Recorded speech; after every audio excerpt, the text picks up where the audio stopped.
नमस्कार दोस्तों, मैं हूं आपका दोस्त प्रदीप कुमार बांगड़े। आपका इस कार्यक्रम में स्वागत है, जिस कार्यक्रम का नाम है आपके अनुरोध पर। आज मैं आपको बताऊंगा भारतीय फिल्मों के मशहूर एक्टर कृष्णकांत, जो कि एक निर्देशक भी थे और रंगमंच के बहुत बड़े कलाकार थे। इनके जीवन परिचय के बारे में बताऊंगा।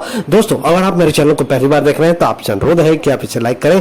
वीडियो के नीचे रेड कलर का बटन है, उसे दबा के सब्सक्राइब करें। बाजू में एक बेल है, उसे भी दबाएं ताकि मैं जो भी वीडियो डालूं वो सबसे पहले आप तक पहुंचे।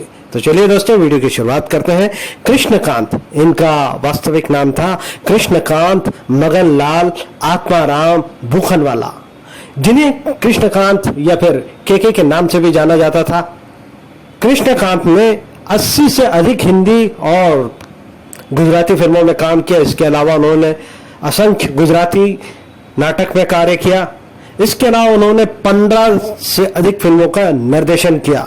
कृष्णकांत का जन्म 15 सितंबर 1922 को हावड़ा, बंगाल में हुआ था। कृष्णकांत चरित्र अभिनेता, जिन्होंने कई फिल्मों का निर्देशन भी किया और कई दशक तक गुजराती और हिंदी सिनेमा में दोनों में काम किया।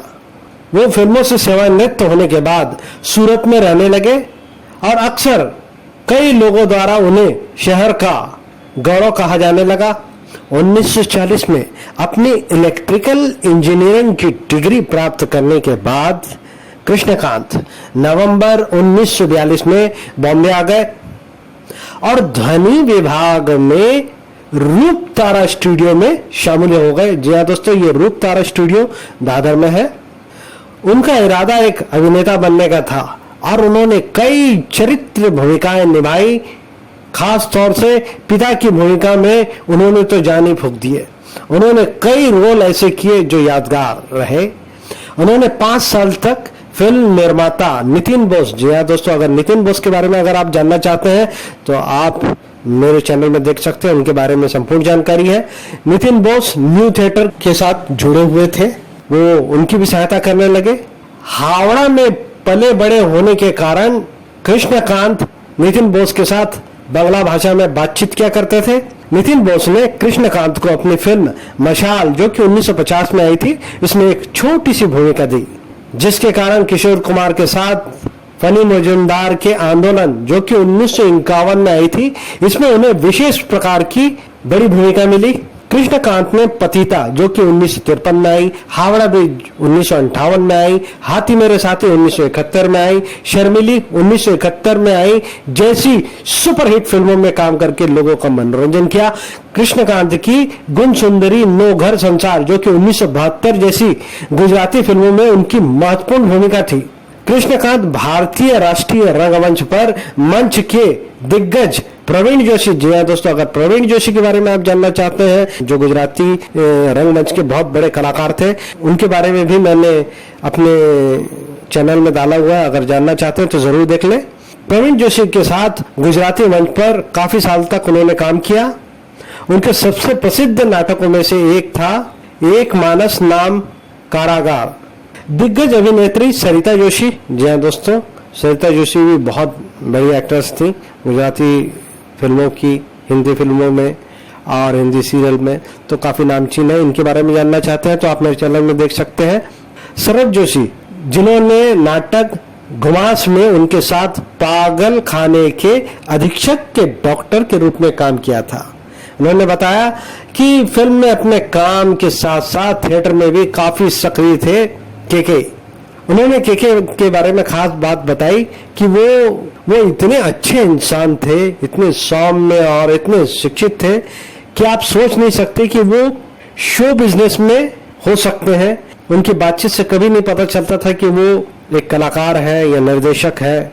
उसे जानने में मेरे सभी वर्षों में मैंने उन्हें कभी भी अपशब्द, यानी कि वो कभी गाली गलौज करते हुए या अपशब्द किसी को कहते हुए नहीं सुना।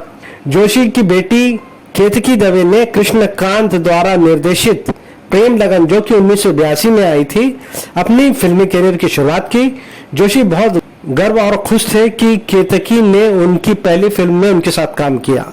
इसमें उन्होंने निर्देशन किया था। कृष्णकांत ने गुजराती सिनेमा में अपने निर्देशन की शुरुआत की लेखक हरिकिशन मेहता के उपन्यास प्रवाह पलटव्यों को फिल्म में रूपांतरण किया डाकू रानी गंगा, जो कि 1966 में आई।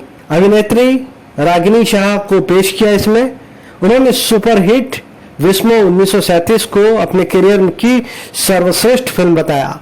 अमिताभ बच्चन अभिनीत रवि चोपड़ा की बागबान जो कि 2003 में आई थी, ये उसी नाटक से अनुकूलित है। बाद के वर्षों में उन्होंने अंग्रेजी और हिंदी दोनों टेलीविजन शो में काम किया।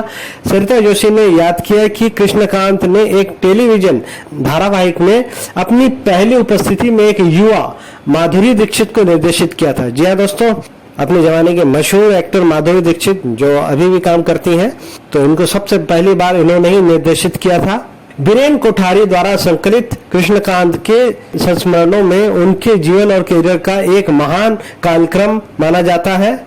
दोस्तों, कृष्णकांत जी के बारे में संक्षिप्त जानकारी मैं एक बार देना चाहूंगा।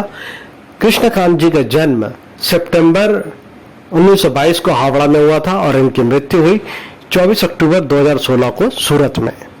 इनकी कुछ प्रमुख फिल्मों के नाम: दिल से 1998, ब्योमकेश बख्शी एपिसोड 1993, आग से खेलेंगे 1989, दोस्त गरीबों का 1989, वागले की दुनिया ये टीवी श्रृंखला थी 1988, जीते हैं शान से 1988, तमाचा 1988, आवाज 1984, होटल 1981, खून की पुकार 1988, फंदेबाज 1988, दीवाने 1976, वंदना 1975, काला सोना 1975, धर्मात्मा 1975, अनाड़ी 1975, वरदान 1975, त्रिमूर्ति 1974, अमीर गरीब 1974, अरूप 1974, सूरज और चंदा 1973, गाय और गोरी 1973, मनचली 1973, अन्नदाता 1972, मेरे जीवन साथी 1972, शर्मिली 1971,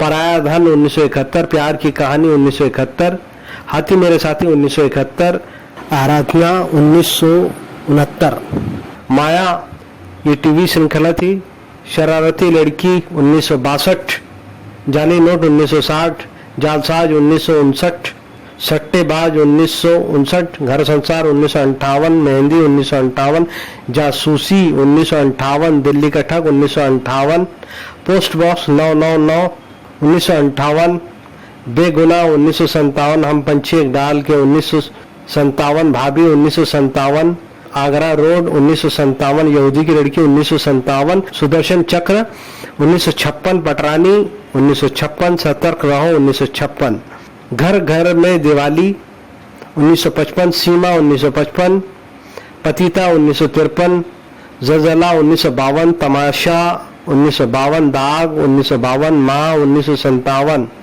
बादल 1951, मशाल 1950, तूफानी तीरंदाज 1947, शतरंज 1946, बनफूल 1945, उलझन 1942, लालाजी 1941।